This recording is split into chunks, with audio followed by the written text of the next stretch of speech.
Hello दोस्तों।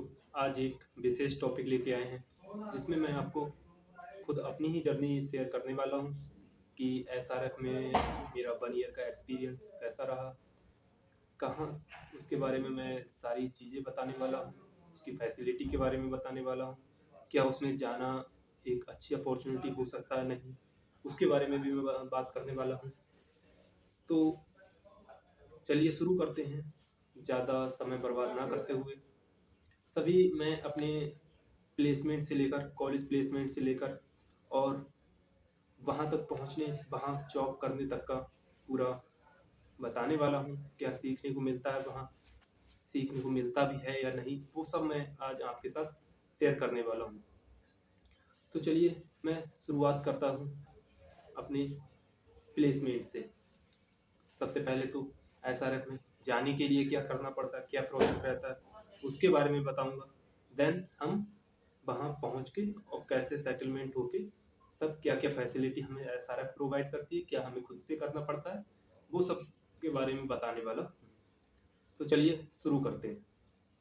देखिए, मेरा गवर्नमेंट पॉलिटेक्निक में मैं था, तो उसमें 5th सेमेस्टर से ही सभी का प्लेसमेंट के लिए होने लगता है मन कि अब कहाँ प्लेसमेंट लेना है। हर बच्चा सोचने लगता है कि कहाँ इंटरव्यू देने जाना है, कहाँ प्लेसमेंट लेना है।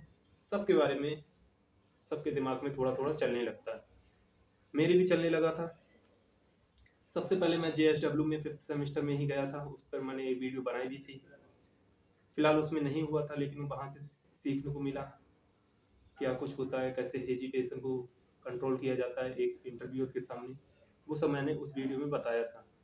आपको भी अगर सुनना हो तो आप मेरी प्लेलिस्ट में जाके देख सकते हैं, चैनल पे जाके होगी जरूर, जरूर होगी। तो चलिए शुरू करते हैं इस पर। देखिए, 5th सेमेस्टर में जब थे तो लगभग मार्च मार्च अप्रैल के टाइम पर पता चला था कि एसआरएफ आने वाली है। उस समय हमारे पास एसआरएफ की कोई नॉलेज नहीं थी, एसआरएफ क्या है ये भी नहीं पता था। बस पता था कि हाँ, बड़ी कंपनी अच्छी है, इस तरह से पता था। ठीक है भाई, इंटरव्यू देने के लिए समय आया। इंटरव्यू से पहले उन्होंने कहा था कि हम एग्जाम भी लेंगे, क्योंकि एक यूपी का लड़का और गुजरात, इन दोनों के बीच में काफ़ी डिफरेंस है। तो वहाँ के लोग यहाँ पर फिजिकली ना आके उन्होंने सारा कुछ ऑनलाइन मोड पर कंडक्ट कराने का फैसला किया था। ठीक है, इसी तरह से सामने कैमरा लगा था, हमारे टीपीयू मैम, टीपीयू सर, दोनों लोगों ने अरेंजमेंट करवाया था। बिल्कुल सामने कैमरा लगा है पेपर के लिए, और ऑनलाइन मोड में एक क्यूआर उन्होंने अपने लैपटॉप से शेयर किया था, उसको स्कैन किया और आपके में पेपर ओपन हो रहा था। पेपर ओपन हो रहा था और पेपर फिर सभी ने दिया था। लगभग 42-45 स्टूडेंट्स ने पेपर दिया था। पेपर देने के बाद लगभग 1 घंटे में उसका रिजल्ट आ गया था, जिसमें 45 में से लगभग 32 बच्चे पास भी हो गए थे। वो पेपर पेपर नॉर्मल था, ऐसा कुछ विशेष नहीं था कि हम आईआर वैल्यू किससे मेजर करते हैं, आईआर वैल्यू मेजर करने का क्या है, सैग क्या चीज़ है, मतलब बहुविकल्पीय टाइप क्वेश्चन थे, ज़्यादा ऐसे नहीं थे। इंडक्शन मोटर के बारे में भी आ सकते हैं, मतलब जो जो क्वेश्चन बन सकते हैं छोटे मोटे, वो पूछे गए थे। सभी ने एग्जाम दिया, कुछ रह गए थे, कुछ पास होने से, और कुछ पास हो भी गए थे। जो पास हो गए थे उनका अगला प्रोसेस था अब इंटरव्यू, कि इंटरव्यू कंडक्ट होगा, और इंटरव्यू इंटरव्यू भी ऑनलाइन मोड में है। ऑनलाइन मोड में इंटरव्यू देने के बाद फिर आपका पता चलेगा। तो बारी बारी से सभी वो जो 32 स्टूडेंट लगभग होते थे, उन्होंने अपना इंटरव्यू दिया। सभी धीरे धीरे दे रहे थे, तो लगभग 3 4 5 घंटे तक इंटरव्यू चला था सभी से। लगभग 32 स्टूडेंट थे, तो सभी से अगर 10 10 मिनट, तभी भी काफ़ी टाइम लग गया था, 3 4 घंटे। मेरा भी इसी तरह से हो गया था। सभी कुछ जो इंटरव्यू में पूछा जाए, इंटरव्यू में सबसे बड़ी चीज़ हो जाती है एक हेजिटेशन। जो नया बच्चा होता है वो हेजिटेट हो जाता है, और जो क्वेश्चन आंसर उसको पता होते हैं, डेफिनेटली वो वहाँ पर जाके भूल ही जाता है। इतना प्रेशराइज होता है, दिमाग में हो जाता है उसके कि अरे पता नहीं क्या पूछेंगे, क्या, मतलब जो उसको पता होता है उसको भी समझाने से वंचित रह जाता है। तो ऐसा ना हो, इसके लिए मैंने जीएसडब्ल्यू में भी बताया था वो वाली वीडियो में। हाँ, तो इंटरव्यू जब सबके हो गए थे तो उसके बाद लगभग 3-4 घंटे के बाद छुट्टी हो गई थी, वहाँ से हम लोग घर पे आ गए और रिजल्ट आया था। व्हाट्सएप ग्रुप पे ही मैम ने शेयर कर दिया था कि ये बच्चों का सिलेक्शन हुआ है, जिसमें मेरा भी था, पहला नंबर मेरा ही था और 10 बच्चे और थे, तो कुल 11 बच्चे सिलेक्ट हुए थे। ठीक है, सबका सिलेक्ट होने के बाद सभी का मैम ने बताया कि सभी का जो ज्वाइनिंग लेटर होगा, ऑफर लेटर, वो बाई कुरियर भेज दिया जाएगा स्कूल में। लगभग 15-20 दिन बाद लेटर भी आ गया था और वहाँ पर मैम ने सबको डिस्ट्रीब्यूट भी कर दिया था वो लेटर। अगर पुरानी कोई पिक होगी तो मैं दिखाऊंगा अभी आपको।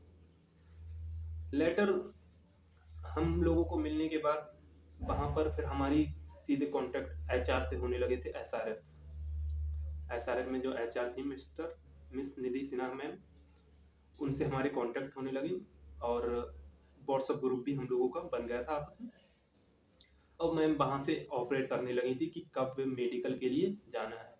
अगला राउंड मेडिकल ही था इंटरव्यू के बाद। मेडिकल के लिए जाने के लिए हमें बताया गया था कि कुछ धूम्रपान वगैरह ना हो और सुबह का खाना ना किया गया हो और जाना है। लेकिन जो मेडिकल कहाँ जाना है, मैम ने खुद आपके डिस्ट्रिक्ट में ही, जो आपके आसपास 100 किलोमीटर के दायरे में, कॉलेज के 100 किलोमीटर के दायरे में जो हॉस्पिटल अच्छा रहेगा, उन्होंने मैम ने उनसे कांटेक्ट कर लिया था। एचआर मैम ने हमारे इधर एक फोकस नाम का था, उसमें कांटेक्ट कर लिया और वहीं से सभी के मेडिकल हुए और रिपोर्ट आपको नहीं दी जा रही थी, रिपोर्ट हमको भी नहीं, सीधे वहीं से रिपोर्ट मैम के लिए भेज दी गई थी एसआरएफ में। अब वहाँ पर रिपोर्ट पहुँच गई, फिर वहाँ से दोबारा से एक मेल आया जिसमें बताया गया था कौन फिट है कौन अनफिट है। तो हम 10-11 बच्चों में से एक बच्चा अनफिट हो गया, तो उसको निकाल दिया था। मेडिकल टेस्ट में कौन कौन से टेस्ट होते हैं उनके लिए मैं आपको कोई और वीडियो में बताऊंगा। लगभग सभी कंपनीज सेम ही टेस्ट करवाती हैं, जिसमें आपका फेफड़ों के, आँख का, ये सब रहते हैं, ब्लड का, यूरिन का, ये सब टेस्ट रहते हैं। बाकी कोई मोस्टली सभी पास ही हो जाते हैं, कुछ 1 का 2% का ऐसा मैं नहीं कह रहा, शायद रह जाते हैं किसी कारण। हाँ, मेडिकल होने के बाद फिर हम लोगों का इधर 5th सेमेस्टर के एग्ज़ाम भी आ रहे थे कॉलेज में, फाइनल सेमेस्टर था, सॉरी 5th नहीं बल्कि 6th सेमेस्टर के एग्ज़ाम भी आ रहे थे। अब 6th सेमेस्टर के एग्ज़ाम का डेट था लगभग 30 तारीख, जुलाई 30 तारीख को समाप्त हो रहे थे एग्ज़ाम। 30 तारीख तक हमने एग्ज़ाम दिए थे, मेडिकल करवाने के बाद इधर एग्ज़ाम शुरू हुए और 30 जुलाई तक हमारे एग्ज़ाम चले थे। एग्ज़ाम जैसे ही एग्ज़ाम ख़त्म हुए थे, तुरंत मैम ने दूसरा मैसेज डाला, मेल किया या व्हाट्सएप मैसेज किया कि आपको 4 तारीख को ज्वाइन करना है, 4 अगस्त को। 30 जुलाई को हमने एग्ज़ाम समाप्त करके 4 अगस्त को हमें वहाँ जाना था। चूँकि यूपी से जाना था तो सारा किराए का अरेंजमेंट का मैम ने ही वहीं से कंपनी करती है। कंपनी को क्या आप अपने पैसे से टिकट करवा लीजिए और टिकट का जो भी टिकट हो आपका, उसको वहाँ पर एक जमा कर लिया जाएगा और जो भी आपका पैसा बनता होगा वो दिया जाएगा। वहाँ की कंडीशन यहाँ थी, अब यहाँ से जाने के बाद वहाँ रहने के लिए भी कुछ ना कुछ चाहिए, तो वहाँ का मैम का अरेंजमेंट था कि 7 डेज़ के लिए होटल का जो भी किराया रहेगा वो कंपनी गेन करेगी, कंपनी बेयर करेगी। अब 7 दिन का होटल का, यहाँ से जाने के बाद आप 7 डेज़ के लिए होटल में रह सकते हैं, इसके बाद अपना कोई रेंट का रूम देख सकते हैं। तो हमने भी ऐसा किया, यहाँ से पहुँचे, 2 तारीख को निकले थे, 4 तारीख को हम सुबह 3 बजे पहुँच गए और सीधे हम वहीं जहाँ पर मैम ने बुलाया, सीधे कंपनी में नहीं बुलाया जाता, केमिकल इंडस्ट्री है, तो पहले हम लोगों की ट्रेनिंग दी गई थी 1 मंथ तक होटल में। एक होटल कंपनी की ओर से बुक था, वहीं पर रोज़ जाना था, वहीं पर खाना नाश्ता जो भी था सब कुछ वहीं था। 4 अगस्त को हमने सीधे वहीं पर ज्वाइन किया, वहाँ पर सब कागजी काम जो भी डॉक्यूमेंटेशन वर्क था वो हुआ था और वहाँ से हमारे परिचय चालू हुए थे सबके कि कंपनी का कौन व्यक्ति कौन है। वहीं से 1 मंथ तक लगभग हमारा ट्रेनिंग का वहीं चला था, जिसमें सुबह हमारा नाश्ता रहता था, दोपहर का खाना, 4 बजे का लंच और पूरे दिन वही ट्रेनिंग्स चलती रहती थी, कहीं सेफ्टी के ऊपर, कहीं आपके सब्जेक्ट से रिलेटेड, कहीं केमिकल हजार्ड से रिलेटेड। यही चीज़ें आपको 1 मंथ तक बताई गई थी, हमको बताई गई थी। 1 मंथ तक बताए जाने के बाद हमें, और वहीं पर हमें होटल में ही हमारी ड्रेस, शूज़, सभी चीज़ प्रोवाइड करवाई गई थी। फिर 1 मंथ बाद हमें भेजा गया था कंपनी में। कंपनी की बसेस थी, कई सारी बसेस हैं कंपनी की, एसआरएफ कोई छोटी-मोटी कंपनी नहीं, ओवरव्यू एसआरएफ का अच्छा खासा है। तो बस से हमें कंपनी ले जाया गया। कंपनी में हमें हेलमेट प्रोवाइड करवाए गए थे, और जिसको शूज़ नहीं दिए, शूज़ भी दिए गए थे। वहीं से फिर कंपनी की पूरी विजिट करवाई गई थी एक पर्सन के द्वारा, और वहीं से सबको एक-एक मेंटोर, ये सबसे अच्छी मुझे फैसिलिटी एसआरएफ की लगी थी कि एक-एक मेंटोर हर व्यक्ति को, अगर कोई अब डिप्लोमा वाले जेईई में जाते हैं तो एक-एक जेईई हर व्यक्ति को एक-एक जेईई दिया गया था सिखाने के लिए, और रिस्पॉन्सिबिलिटी दी जाती है जेईई को पर्टिकुलर कि अगर इस व्यक्ति को अगर कुछ चीज़ नहीं आ रही है तो आप रिस्पॉन्सिबल होंगे कि आपने बताया क्यों नहीं उनको। तो पर्टिकुलर व्यक्ति को, हर एक व्यक्ति को एक-एक अपना मेंटर दिया जाता है, और अलग-अलग कई सारे प्लांट हैं, लगभग 20, 25, 30 प्लांट हैं, तो उन सब में डिस्ट्रीब्यूट कर दिए गए थे, जो भी लगभग 180 बच्चे थे, तो उनको हर प्लांट में डिस्ट्रीब्यूट, टोटल 360-350 बच्चे थे, सबको अलग-अलग प्लांटों में डिस्ट्रीब्यूट कर दिया गया। अब 300 साढ़े 300 बच्चों में कुछ केमिकल के थे, कुछ मैकेनिकल के थे, मैं इलेक्ट्रिकल का था, और भी इलेक्ट्रिकल के थे, इंस्ट्रूमेंटेशन के भी थे। तो इन सब का वेटेज एसआरएफ रखती है। अब यहाँ पर सबको पर्टिकुलर प्लांट मिल गया। अब सभी को अपने प्लांट के बारे में बेसिकली जानना रहता है कि प्लांट में हमारी क्या-क्या चीज़ है। सबसे पहले तो प्लांट में क्या-क्या चीज़ है, वही व्यक्ति को देखने में 2, 4, 5, 10 दिन लग जाते हैं। फिर जब अलग-अलग डिपार्टमेंट सबके हो गए, इलेक्ट्रिकल वाले इलेक्ट्रिकल में पहुँच गए, केमिकल वाले केमिकल में, इंस्ट्रूमेंट वाले इंस्ट्रूमेंट में, इस तरह से हो गया। अब एचआर की रिस्पॉन्सिबिलिटी यहाँ पर थोड़ी खत्म हो जाती है कि बच्चे को सिखाना क्या है, ये आ जाता है हमारे फिर डिपार्टमेंट हेड पर कि अब बच्चों को सिखाना क्या है। अब डिपार्टमेंट हेड जो हमारे थे, उन्होंने एक विजिट तैयार की थी, जिसमें सभी जो इलेक्ट्रिकल के बच्चे थे, उनको पर्टिकुलर हर प्लांट में इलेक्ट्रिकल डिपार्टमेंट को देखना था कि कहाँ पर क्या चीज़ लगी है, और कोई नई चीज़ है तो नोट करना, मतलब ओवरव्यू हर प्लांट का पता होना चाहिए। इस तरह से एसआरएफ ने सभी प्लांटों के बारे में हमको जानकारी दिलवाई। धीरे-धीरे अब बात करते हैं हम सीखने की। ये तो हमारा हो गया जॉइनिंग, हम यहाँ से अपने इस कॉलेज से कॉर्पोरेट में कैसे पहुँच गए यहाँ तक का। जॉइनिंग के बाद अब सीखने की बारी आई। सीखने में हमारे मेंटर सबको प्रोवाइड करवाए गए थे, और रिव्यू भी एचआर वाले लेते थे। फिर रिव्यू आके आपसे फिर पूछा जाता था कि क्या-क्या चीज़ें सिखाई गई हैं, वो सब एक लिस्ट बनाई जाती थी। पर्टिकुलर एचआर में जमा होती थी, एचआर मैम खुद रिव्यू लेने आती थी ऑफिस में, डिपार्टमेंट ऑफिस में। इस तरह से चलता रहता है। बाकी एसआरएफ सिखाने के मामले में नंबर 1 कंपनी में गिनी जाती है, मेरे अकॉर्डिंग गिनी जाती है, क्योंकि वहाँ पर किसी तरह की अगर कोई आपको दिक्कत है, आप सीधे बोल सकते हैं कि मुझे सर ये नहीं आता। अगर नहीं पता है उस व्यक्ति को, तो वो व्यक्ति, ऐसा नहीं है आपको कि उस क्वेश्चन को छोड़ देगा, किसी ऊपर वाले और साहब से पूछेगा। उनको बेसिकली यहीं तक क्वेश्चन रहते हैं कि कोई ना कोई आपको क्वेश्चन का जवाब दे देता है। माहौल एसआरएफ का बात करें तो एकदम परफेक्ट माहौल है। बहुत सारे फंक्शंस एसआरएफ अरेंजमेंट करवाती है। अलग-अलग गुजरात के जो अपने अलग-अलग फंक्शंस हैं, उनको ऑपरेट करवाना, और सब चीज़, हर चीज़ में खुशियाँ ढूँढने का भी काम करती है।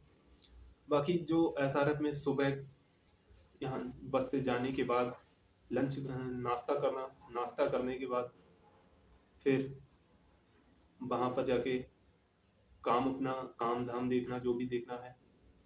बेसिकली एसआरएफ सीधे-सीधे फ़ोर्स करती है आपको काम नहीं करना है। ये सबसे अलग क्वालिटी है एसआरएफ की। एसआरएफ सीधे बोल देती है आपको काम नहीं करना है, आपको सीखना है। काम करते हुए व्यक्ति अगर कोई अप्रेंटिस पकड़ा जाता है, तो उसके मेंटोर्स को जवाब देना पड़ता है। इस तरह का एचआर वालों की पॉलिसी रहती है। फिर इसी तरह से सीखते 1 साल के अंदर व्यक्ति, मेंटेनेंस में अगर मैं था तो मेंटेनेंस में काफ़ी कुछ सीखना, सब कुछ रहता है इसी तरह से। और जब लास्ट में बात करनी होती है कि किन बच्चों को रोकना है, किनको नहीं रोकना है, ये सब धीरे-धीरे जो चल रहे रिव्यू के अकॉर्डिंग या हमारे जो एरिया मैनेजर होते हैं उनके अकॉर्डिंग पता कर लिया जाता है कि कौन बच्चा अच्छा है, कौन कैसा चल रहा है। लास्ट में फिर भी एक इंटरव्यू होता है, उसको क्वालीफाई होने के बाद पता चलता है कि कौन लास्ट में 1 साल के बाद किसको एसआरएफ रोकने वाली है। ऑफ़िशियली रूप से मैं एसआरएफ में नहीं रोका गया था एसआरएफ के द्वारा, क्योंकि मेरा इधर ईआरडीए में सिलेक्शन हो गया था, तो मैंने ये इधर जॉइन कर ली थी। बाकी एसआरएफ में कुछ बच्चों को रोका गया था और वो 6 मंथ के लिए उनका एक्सटेंशन दिया गया था कि आप 6 मंथ के लिए ट्रेनिंग पीरियड उनका किया गया था। अप्रेंटिस से अब वो ट्रेनी हो गए हैं और पर्टिकुलर इस समय जॉब कर रहे हैं। मैं इधर ईआरडीए के में जॉब कर रहा हूँ। आपको कभी ईआरडीए के बारे में भी बताऊँगा। ईआरडीए में आने का मेरा एक ट्विस्ट ये भी था, क्योंकि मेरा घर जो था वो गुरुग्राम की तरफ में आ गया, तो मेरा घर थोड़ा पास पड़ जाता है, इस वजह से मैं इधर आ गया। बाकी कंपनी एकदम ज़बरदस्त है, आप भी इसमें जा सकते हैं। कैसे जाना है इसके लिए मैं किसी और वीडियो में बताऊंगा कि एसआरएफ में आप अप्लाई करना चाहें अप्रेंटिस के लिए तो कैसे कर सकते हैं, क्या कोई मेल्स वगैरह भेजनी पड़ेंगी या कोई एडवर्टाइजमेंट है और कहाँ से मिलता है, उसके बारे में बताऊंगा। तो आज के लिए हम इतना ही रखते हैं वीडियो को। बाकी एसआरएफ छोटी मोटी कंपनी नहीं है, इसके पूरे वर्ल्ड में 11 प्लांट हैं और ओवरऑल टर्न 12,910 करोड़ का लगभग ओवरऑल टर्न, 8,000 से अधिक एम्प्लॉयज में वर्क कर रहे हैं।